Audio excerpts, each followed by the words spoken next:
big trend now, the stomach staple, right? Surgical procedure to make your stomach smaller so you can't eat as much. Probably old-fashioned, but if you want to eat less, so I don't know. Have you tried eating less?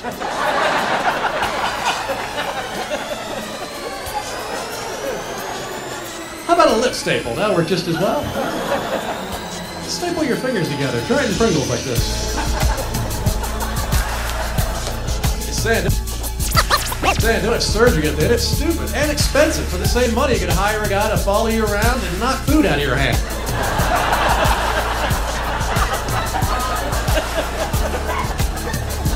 I told you no pie.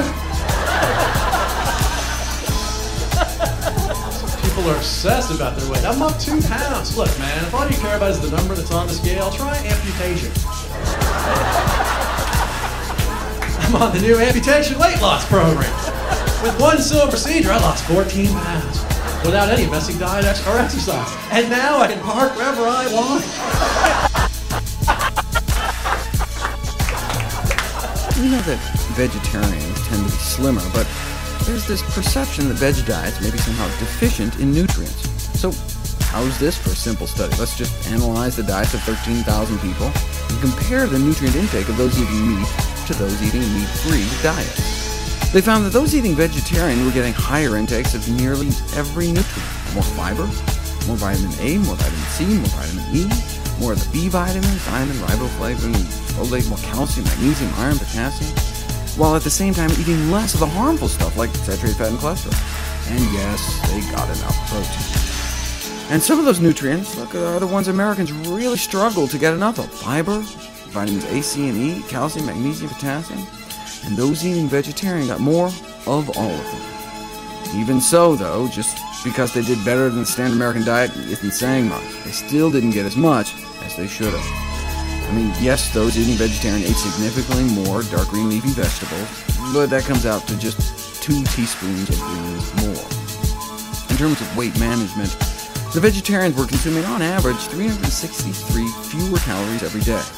That's like what people do when they go on a diet and restrict their food intake.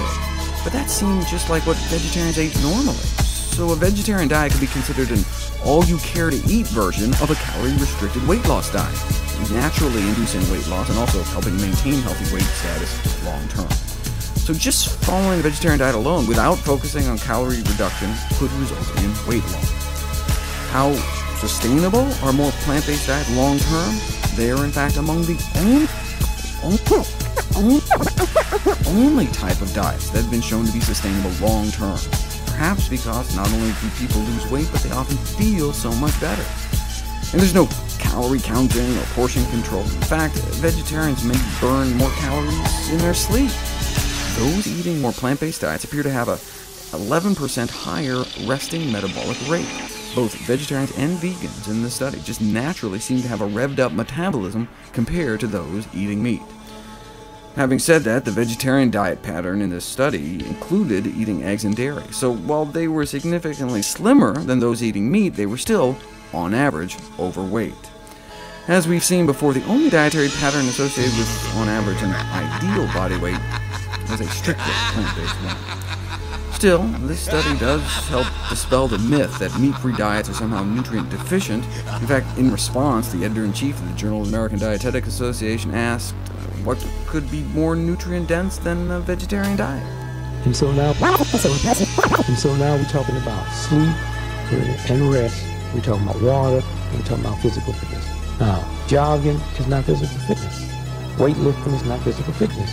Physical fitness is first your heel got to touch the ground. So if you're on a bicycle, that don't count. If you're walking up steps, that don't count. The heel got to touch the ground. If you're running, what is running? When both your feet is off the ground at the same time. It should be 1/10 of a second, that's running. And what happens then? Because of gravity pull, anytime both your feet is off the ground at the same time, which is called running, when your feet hit, it sends 2.5 times your body's weight up your legs, to your knees, up to the spine, and sends shockwave to the brain, which damages you. And so walking. Now, walking in the evening, don't count. In the morning, when you lay down in bed and go to sleep, the grease in your bloodstream comes up to the top. If you go out and walk vigorously, don't start off that way. But you have to walk to the point that you're just tired and sweating and all you push all it out. Now, what you will notice well, even joggers, if joggers go out and run the day they take off, they get very irritable around 10 o'clock. That's when their grease starts moving back into the bloodstream. And so the three things is rest. And you see, one of the great tricks, and it's funny, everybody working 2 jobs except the people that control. They don't work 2 jobs, 3 jobs, 4 jobs, a job and something on the side. It's not about that. Show me somebody that has 2 jobs. I'll show you somebody who has the money. But how do you get into the physical fitness? Well, I can't do it. I got a bad leg. Didn't walk bad. I told you there was $20 million worth of. How do you get into the physical fitness? Well, I can't do it. I got a bad leg. Didn't walk bad. I told you there was $20 million worth of gold over there. And every morning, if you walk 2 miles, you could get it. Bad leg folk, everybody be out there walking. So what you have to do is start slow.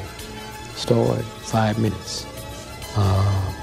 And then after a week or 3 days, the problem you have, someone hear this and say, he's right, I got to do it. And they go out and hog it, something breaks and dump. You know, when you get through and do your physical fitness, I say to people who haven't trained, you out there that's 80 years old, 60, 40, been out of high school 20 years, haven't stand in the mirror when you do your physical fitness naked. Why do I say naked? See, if you had clothes on, you're doing physical fitness, you hear something go zoop. You say, I throw my shirt. If you're naked, you hear something go zoop. Zoop. You know that's you. And the minute you feel something, that's God saying stop. Stop. It'll heal. The minute you feel it, stop. Don't push it. And once that heals, go back. And that's all I can say. Water, physical fitness, and rest. And if you said 4, it'd be the diet.